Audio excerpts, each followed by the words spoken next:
हम अनुभव करते हैं कि हम कुछ नहीं हैं, क्योंकि तू ही सब कुछ है और सब कुछ तुझ में है। हम अनुभव करते हैं कि हम कुछ है, वह भी तुझसे ही प्राप्त है। हम जानते हैं कि हम कुछ भी नहीं, परंतु तू हमें अस्तित्व प्राप्त करने में सहायक होगा। तेरे पवित्र नाम की जय हो। कबीर एक प्रेम का नाम है, कबीर आनंद का नाम है। कबीर एक दर्शन है जिसका संगम प्रयाग संगम से भी ज्यादा गहरा है। कबीर ये कुरान और वेद का मिलन है। कबीर का मार्ग सरल और साफ है। यहाँ कोई पोपट पंछी वाला हिसाब ही नहीं है। यहाँ सिर्फ एक ही शर्त है, अगर कबीर जी को समझना है तो निर्दोष और कोरा मन चाहिए। और पूरे जिंदगी में हम जो कूड़ा कर संत कबीर जी के हिसाब से मनुष्य के असली रूप को कैसे पहचाने? इस संसार में कबीर जी के हिसाब से सबसे बड़ा पुरुष कौन है? कबीर जी कहते हैं कि शील सब रत्नों की खान है, तीनों लोगों की संपदा शील में समाहित है। इसलिए शीलवान पुरुष सबसे बड़ा है और सबने उसकी पूजा करनी चाहिए।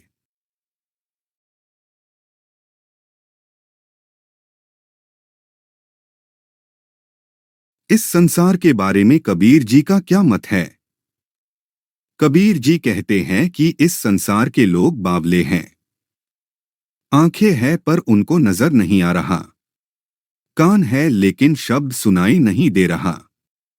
फिर भी वैसे के वैसे अज्ञानी वही घिसा पिटा काम करके खत्म हो रहे हैं।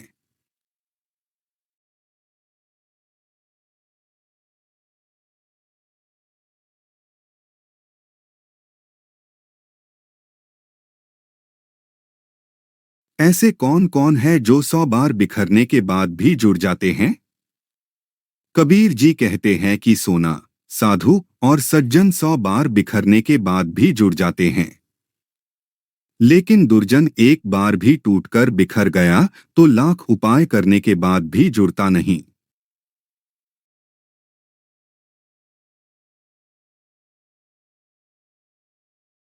कबीर जी के हिसाब से फकीर कौन है?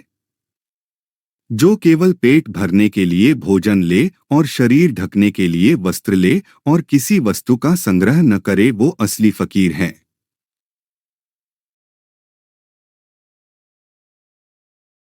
कबीर जी के अनुसार किस वजह से आदमी देवता तुल्य होता है? जो व्यक्ति सबके मुख को देखता है लेकिन उसको कोई नहीं देखता और समझता, वो इतना समझदार है कि वो अच्छे और बुरे की भी पहचान कर लेता है, फिर भी उसको कोई नहीं देखता क्योंकि उसका मन गरीब है।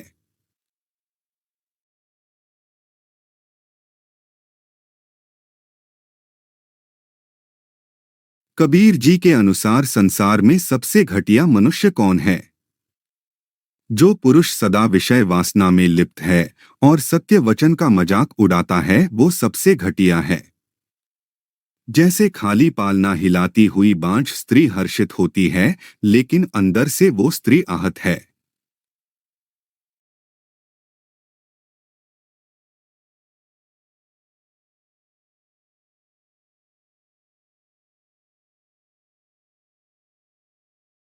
कबीर जी के अनुसार ईश्वर का सुमिरन किस प्रकार करना चाहिए?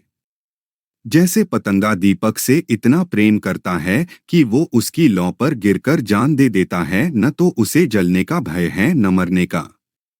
इतना निडर हो के ईश्वर का सुमिरन करना चाहिए।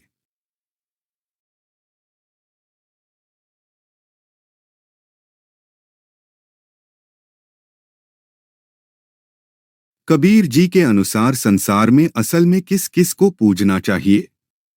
साधु की, संत की और जरूरतमंद की सही अर्थों में सेवा करेंगे तो वो पूजना ही है। अपने हित के लिए सेवा नहीं करनी चाहिए, वो कभी भी फलित नहीं हो सकती।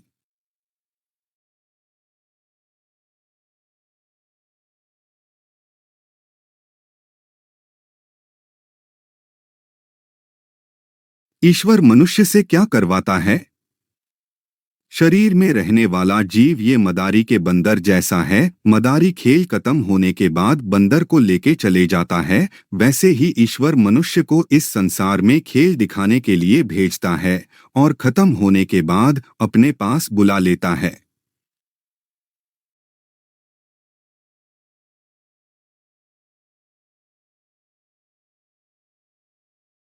कबीर जी के हिसाब से किन 4 चीजों का परमार्थ के लिए पृथ्वी पर आगमन हुआ है? तालाब, वृद्ध, साधु और बरसता हुआ बादल, ये चारों को ईश्वर ने परमार्थ के लिए पृथ्वी पर भेजा है। ये दूसरों का कभी भी भला ही करेंगे।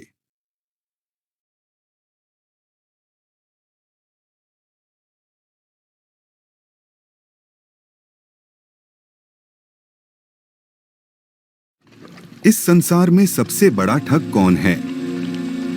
तारों का और चंद्रमा का प्रतिबिंब जल में दिखता है, वह मछलियां भी है। जाल डालने पर सिर्फ मछलियां ही फंसती हैं, चांद तारे नहीं।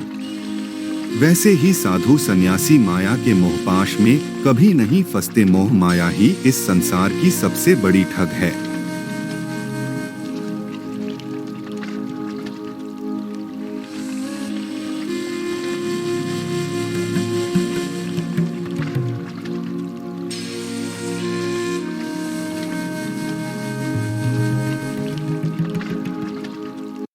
ये संत कबीर दास जी के दोहे आपको कैसे लगे, ये कमेंट बॉक्स में जरूर बताना, ताकि बहुत सारे वीडियोज कबीर दास जी के ऊपर बनाने की प्रेरणा हमको मिलती रहेंगी।